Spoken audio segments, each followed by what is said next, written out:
Femi, let's talk about marketing leadership skills that drive business growth. Yep. One of the key ones is ways of working, or designing and maintaining ways of working.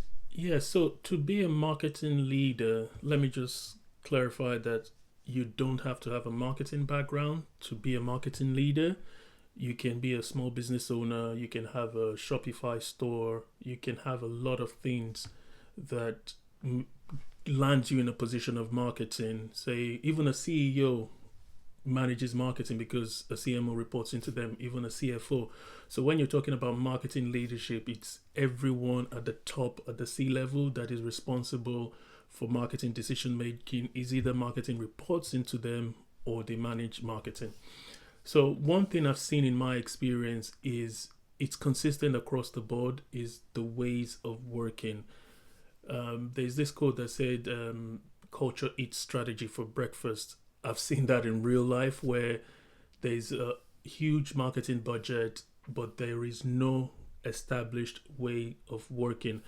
And the reason why ways of working is important is because you have silos in every department.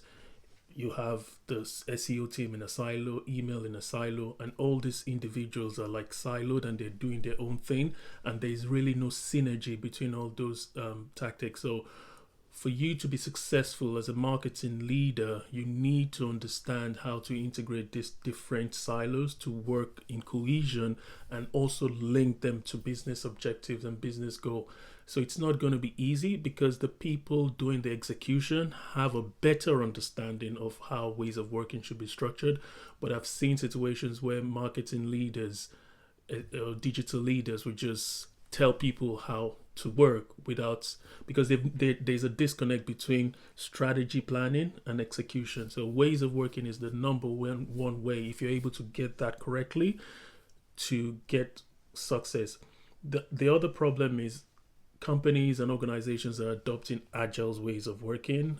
I wrote a book about the topic, and trust me, agile way of working in marketing is a disaster because every organization is unique to itself. So you can't have a template way that you implement agile in marketing. I've seen financial services just adopt Spotify way of working, and it's just blowing up the whole efficiency of working. I've always been an advocate of agile way of working, and I've kind of moved away from that concept because I realized that it's not workable. I wrote a book on the topic, so I'm coming out and saying it's really, really not applicable in marketing. Each organization should create their own unique way of working, in my experience. So it sounds like leadership shapes the learning context of the organization. Yes.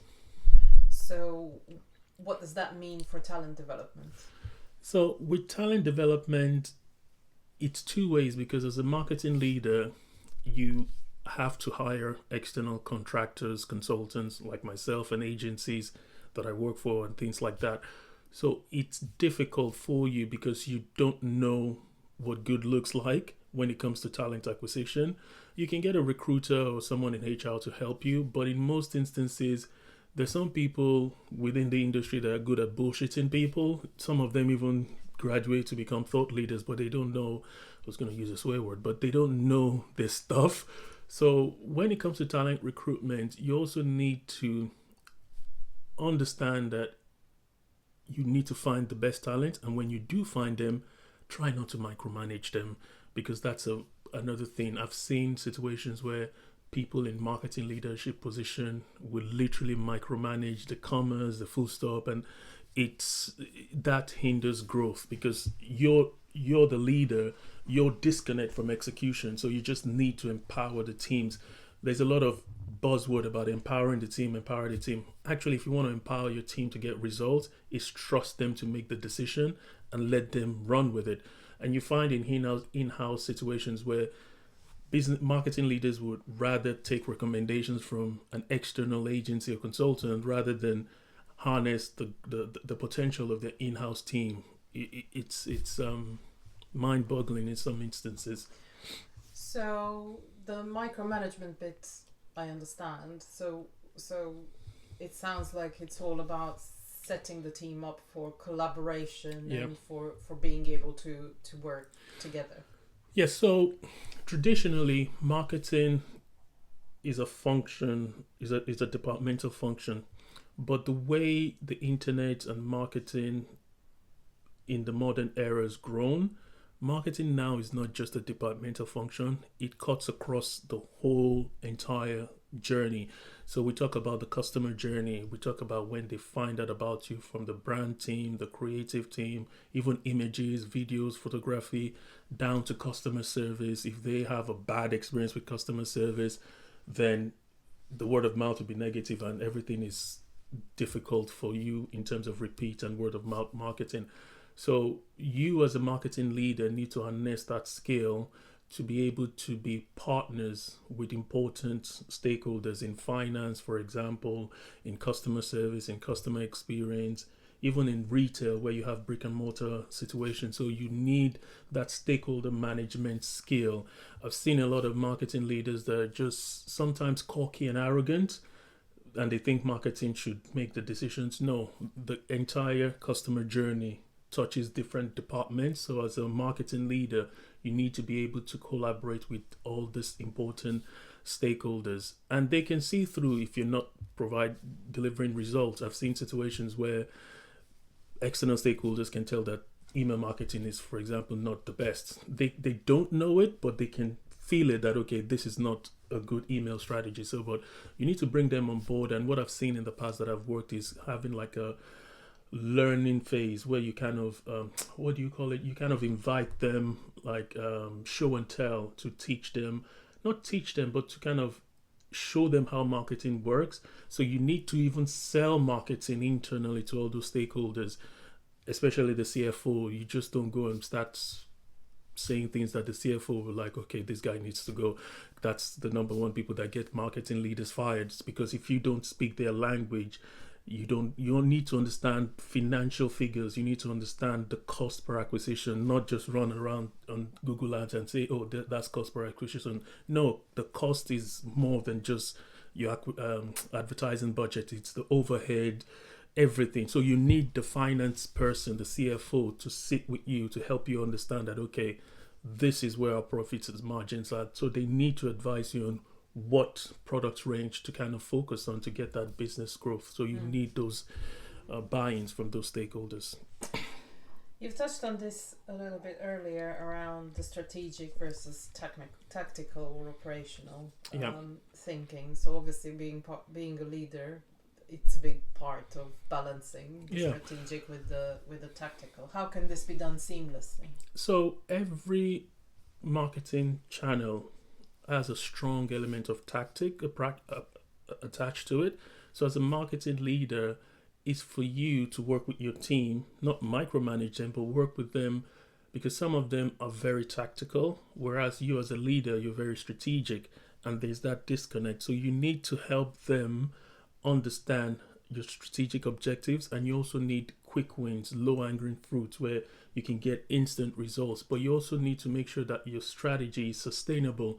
What's the point of having success in one quarter and then everything nosedive down the line? So most of the people on your team that are in the execution part, you need to be the conduit that links the tactical way of execution with the strategic and help them see that strategic big picture. Some people just go into SEO, go into paid search, and they don't have an understanding of that top level strategic initiative. So you need to bring them on board. So when you're having conversation at the strategic level, sometimes those important information doesn't get filtered down to the execution team. So as a marketing leader, you need to make sure that those execution people within strategic conversations.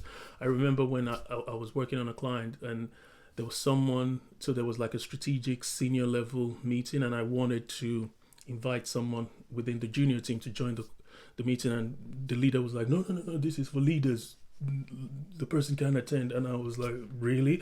Like, those are the people executing it, and you're in a room, you don't have an understanding of the execution, and you're creating strategies. Marketing budgets get created without the input of people in the execution phase. So for you to merge strategic and tactical, you need to bring those people into those conversations. You always emphasize how important it is to link marketing activity to business results. and you just talked about selling marketing to the CFO or the finance teams. And I know that a lot of marketing leaders don't necessarily always feel very confident when it comes to the financial aspects. So what would be your advice to these types of marketing leaders on how to strengthen that particular skill set?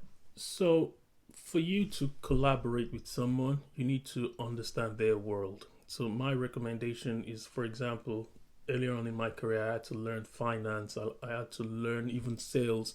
So you cannot have conversations with those people if you don't understand what their world looks like. And I mentioned earlier on, you also need to help them understand what your world looks like.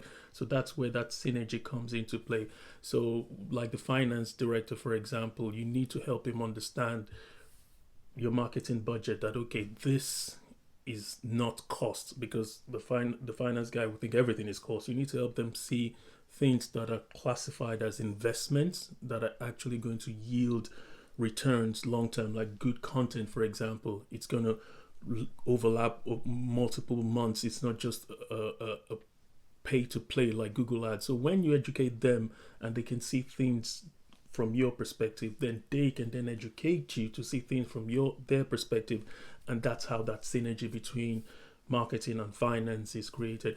Like the CEO, for example, you're not going to be going to a CEO and talking about click-through rates. They're like, what's this person talking about? You need to speak their language. And if you take a lot of SEOs, even thought leaders in the industry, and you put them in front of a CEO to talk, they're just going to be talking about technical SEO and this and that. That's not what the CEO wants to hear. That's not what the CFO wants to hear.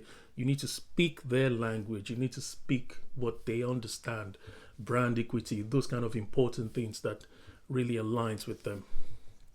So for marketing leaders, if you don't have a marketing background and you're put in a marketing leadership position, it's easy for you to run and do some of these professional marketing courses that is just a money spinning exercise to get money from you. It sometimes doesn't really prepare you for the real world marketing. So for the real world marketing, you just need to have that stakeholder management skill. You need to hire external agencies and even hire in-house teams and build those skills around you, and your job is just to make sure that you get the best out of them. You empower them. You're not to micromanage them, but to empower them to get those results, and you need to communicate those strategic initiatives to those execution teams. My name is Femi Olajiga. If you need help or you need further information about how to lead marketing teams, especially agency support and things like that, connect with me on LinkedIn and I'll be happy to help you. Thank you.